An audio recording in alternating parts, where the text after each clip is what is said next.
shots. Talk about a trend in our society and in our investment world. Here is our reporter busy on this beat. We've got her with us in the Bloomberg studio. Bloomberg News health reporter Madison Muller. She's with us right now. What do you want to say, Carol? Well, I want to ask you, do you feel like just things are coming at you constantly when it comes to this beat? Yeah, it's unexpected that I could be so focused on one area of healthcare and it be so busy all the time.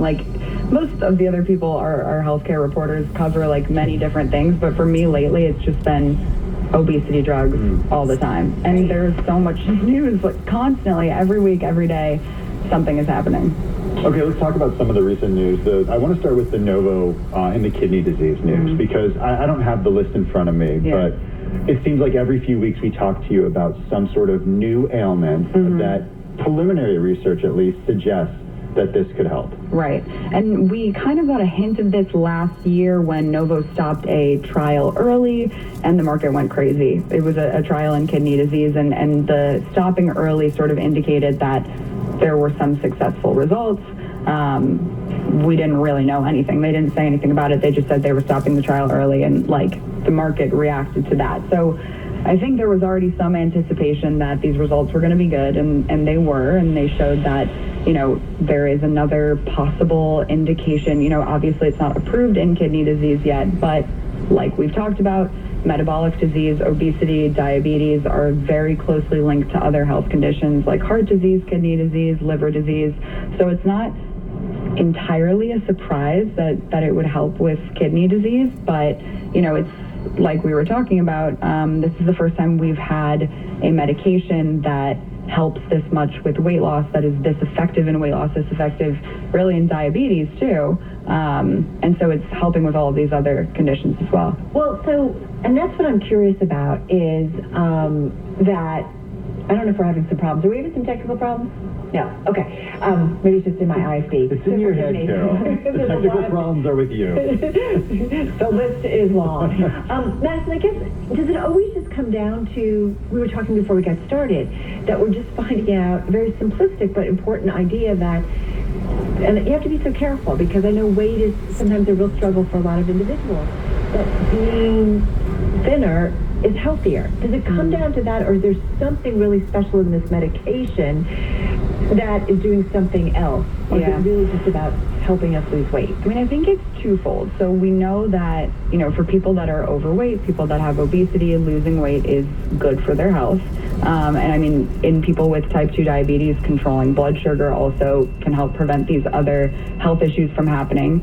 But at the same time, scientists do think that there is some weight loss independent effect that might be happening. And if you look at that SELECT trial, that huge heart disease trial, I think the data came out a few months ago or last year. We've talked about it on the show before. One of the things that scientists are pointing to is the fact that almost immediately, in the two different patient populations, those that were taking the drug, those that weren't, a week into the trial or something, before there was even any weight loss, you can see this split with the group that's taking the drug versus the group that's not. The group that was taking it was already seeing reduction in inflammation and seeing some different things happen. And so they point to that constantly of this is before, this is a weekend, this is before people were really losing any weight, and there was still something happening. So they're kind of trying to dig into that right now and figure out what's going on. So there are some increasingly, I'm hearing critics of this type of medication who are coming out and saying, okay, well, it's still not attacking the fundamental problem, which has to do with diet and exercise. So what would you say to the folks who are saying, okay, wait a second, yes, it's good if it helps people lose weight, but at the end of the day, if those people don't change the habits that sometimes causes or can lead to obesity in some people, I'm not saying in all people, and we're still seeing eating processed foods, drinking sugary drinks, sodas, those sorts of things, does it end up still being healthier? Right. Just from talking to doctors and talking to patients, one of the things that they say is these drugs, we talk about them a lot of times it's a magic fix or a magic pill, but they're just supposed to be a tool in the toolbox. And for people who have struggled with their weight, who are extremely overweight, like these drugs can help jumpstart healthier habits, healthier lifestyle, gets them out of the cycle of, being in this and like maybe, losing 10 pounds and sort of like retraining themselves to cook healthier and eat healthier can then change more habits. And I guess like that's sort of what I've heard from patients and doctors of this is a tool in the toolbox. It's not supposed to be a magic fix. People are supposed to learn better nutrition and exercise habits. Not expected to be a forever drug for individuals or what? That is still the question. Like, we do know that when people go off of the drugs, they tend to gain the weight back, but not everyone does. Like, I've talked to patients who have gained a little bit of weight back, but not all of it, or they haven't gained any weight back, and because they've been extremely diligent about their behaviors after going off of the drugs. And so that's still something that doctors are trying to figure out, and the pharmaceutical companies also are trying to make, longer lasting drugs. Okay, there's a lot we want to talk to you about, and we only have a few minutes left. So I want to touch on the story that you recently wrote about Eli Lilly spending some serious money to help increase the supply of its weight loss drug. What's the latest from Indiana? Yeah, so Dave Ricks, the CEO of Eli Lilly, announced this morning that Lilly was investing another $5.3 billion to expand this manufacturing plant in Indiana. That's going to make the active ingredients that are, used to make Mounjaro and Zepbound, the diabetes drug and the weight loss drug, which is, they said it's like the biggest manufacturing investment in the company's history, and they're an 150-year-old company, so that's a lot, pretty big. And they've already invested, I think, they're another 3.7-ish or 3.1 billion into this facility. So there's a lot of money going into this site in Indiana that's going to make different elements of the weight loss drugs, but it'll still take a couple of years for this site to actually start producing for the market, which is the issue. They can pour as much cash as they want into ramping up production all over the world, but it takes about 3 to 4 years from the time of the announcement for those sites to actually start making the drugs. So it's still going to be a little while before the supply situation gets better. Well, I'm looking at, this is a company that's expected to have like 43 billion in revenue this year. It was 36 billion last year. So the ramp up, and I'm sure this is a big part of the play. Yeah. I have to say, when I look at these stories that you guys put out and that you put out, that Bloomberg Intelligence estimates that this could be an $80 billion market by 2030. We talk about billion-dollar drugs, right, that everybody aspires to. This is just kind of unbelievable and off the chart. One story, you want to go there? Yeah. Hims and Hers. Oh, yeah. So what do we need to know about what they are doing? Well, we wanted to know about the compounding pharmacy specifically, and like how they're able to do it and what the risks associated with that are. This is such an interesting area because it's really like compounding pharmacies have always been around. We use them, if someone has an allergy to a certain dye in a medication, you can go to a compounding pharmacy and they can make the drug for you without that dye. Like, that's sort of the purpose. Right. They're also supposed to help during drug shortages, but they're not supposed to be like drug manufacturers making drugs at the scale that the pharmaceutical companies do, because the FDA doesn't approve these drugs in the same way that it does generics or branded medications. So there's this little loophole that kind of is allowing these compounding pharmacies to do this, which is the fact that the drug shortages are so bad for Wegovy, Zepbound, Mounjaro, like across the board, all of these weight loss and diabetes drugs are in shortage. The compounding pharmacies are allowed to do this, but it's happening at such a large scale right now, and there really isn't a good idea of how big this market is because no one's tracking it. The FDA doesn't really track it. State health departments, pharmacy boards aren't tracking it. But I know from talking to patients, doctors, even the pharmaceutical companies themselves, that just so many people are turning towards these compounded drugs now. But is there oversight? We've only got 20 seconds. No. Are compounds safe? That is sort of the question. Like, it's happening at a scale that if they were unsafe, we would probably be hearing about issues, which is a little bit reassuring. But Lilly and Novo have tested the drugs and said that in some cases it's no more than sugar water, or they're, contain impurities that are would not actually put them in the same category as the drugs. Like, they're different drugs. So It's a gamble what you're getting. You think you're getting X and you're actually getting Y. And you're getting, I've talked to doctors who say their patients get like a bag of syringes instead of the actual pen that's used. So it's just a very different game. All right. Thank you so much. Yeah. I appreciate it. Have a great weekend. Bloomberg News health reporter Madison Muller. She is on this beat in a big way. Hey, coming up next, record travel season. We're going to get the details from Hopper. First up, though, a check on the latest world and national news with Amy Morris in the Bloomberg 9 Newsroom. Hey, Amy. Hi, Tim. President Biden saying he might have a new way to help neutralize attacking the right about his age. A Bloomberg News Morning Consult poll finds nearly half of swing state voters, 48%, say they trust Vice President Kamala Harris to fulfill the duties of the presidency if Biden were no longer able to serve. The poll finds Donald Trump leads President Biden 48 to 44% across the 7 swing states. They're tied in Nevada. But the poll also shows Harris as the top choice among those considered Democratic rising stars if Biden were unable to continue his campaign. The top United Nations court has ordered Israel to immediately halt its military operations in the southern Gaza city of Rafah, but stopped short of ordering a full ceasefire. ICJ President Nawaf Salam. Israel must immediately halt its military offense and any other action in the Rafah governor, which may inflict on the Palestinian group in Gaza conditions of life that could bring about its physical destruction. The International Court of Justice judgments are binding with no right of appeal, but it has no mechanism to enforce any order. Global news 24 hours a day and whenever you want it with Bloomberg News Now.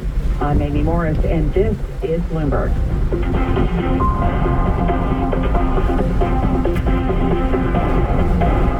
The business world's most prominent voices join David Weston for Bloomberg Wall Street Week. This week, Nobel Prize-winning economist Paul Krugman on his fanatic uncertainty about where rates are headed. Former New Jersey Governor Christine Todd Whitman on small nuclear reactors supporting those AI data centers. And KKR's Henry McVeigh on finding investment opportunities in China. Bloomberg Wall Street Week, tonight at 6 on Bloomberg 1130. Or on demand wherever you get your podcasts. Bloomberg Radio. Context changes everything.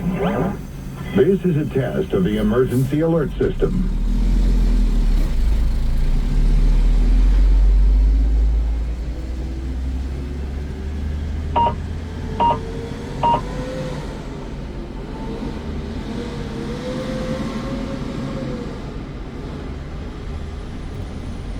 This has been a test of the emergency alert system. You're listening to WBBR New York, Bloomberg 1130. Jenny Liss, Jewish communal leader and philanthropist, talks about why she chose the Jewish Communal Fund for her family's charitable giving. For a lot of people, it would be the convenience factor. I don't have to track anything. In good times and when crisis strikes, JCF can help you organize your philanthropy with a donor-advised fund. A fund can be established with a minimum tax-deductible contribution of $5,000. Make grants quickly and securely to your favorite charities, and JCF handles all the administration and reporting. At the year end, our board awards community grants.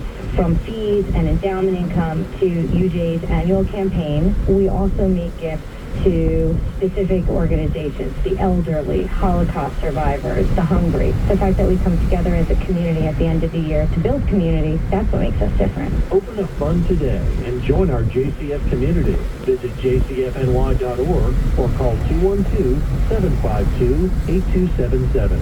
I'm still going for it, even with higher stroke risk from atrial fibrillation and a regular heartbeat not caused by a heart valve problem. Over a 3-year study, Eliquis apixaban tablets reduced stroke risk better than warfarin, and over 97% of Eliquis patients did not experience a stroke. A first stroke occurred in 2.9% of warfarin patients versus 2.3% of Eliquis patients.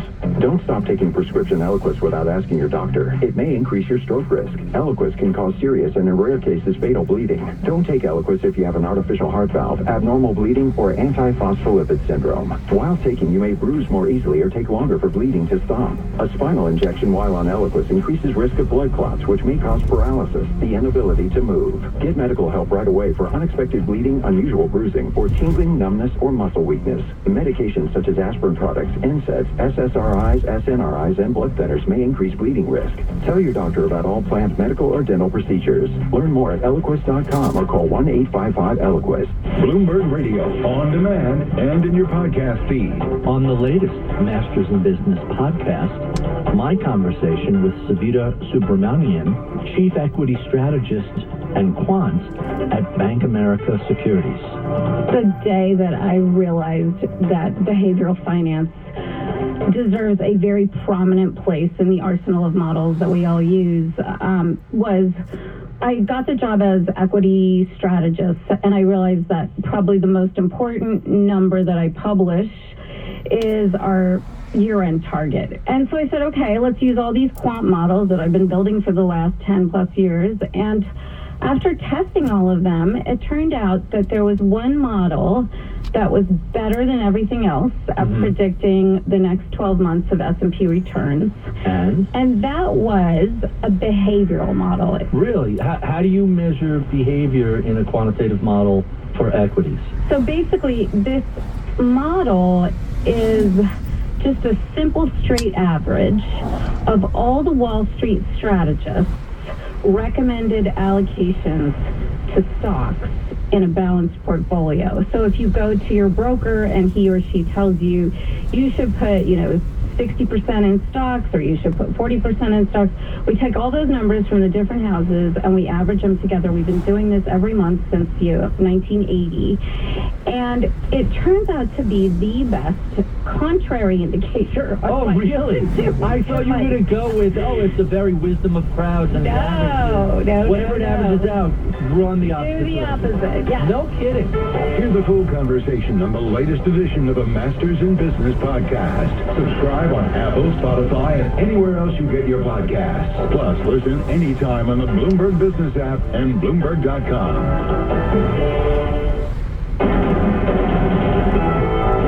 2:40 on Wall Street. We do check markets all day long here at Bloomberg. We are on track for a fifth week of gains on the S&P 500 index, up right now 37 points higher, 53.05. That is an advance of 0.7%. Going to be very interesting to see where the S&P closes today, where things shake out. Got to keep it locked in. Bloomberg Television, Bloomberg Radio, and we'll let you know what's going on. But right now, 53.05. We're higher by 0.7%. Dow Industrial is up 50 right now, up by 0.1%. NASDAQ up 184, pushing higher by 1.1%. That 10-year 4.46% with a 2-year that's yielding 4.94%. Gold up $7 the ounce, 23.36, up by 0.3%. West Texas Intermediate crude oil up 1.4%. 77.91 a barrel on crude as we kick off the summer driving season. Bitcoin up 1.8%. Keeping an eye on Workday shares after earnings, dropping the most in more than 4 years. Workday right now plunging 15.2%. Also after earnings, we heard from Intuit last night. Intuit now lower by 8%. Again, recapping, stocks are higher. S&P 53.04, up by 0.7%. I'm Charlie Pellet. That is a Bloomberg Business Flash. All right, Charlie, thanks for the update. Well, the Bloomberg Big Take yesterday, you might recall, it was about summer airline travel, how it will be busy and kind of messy.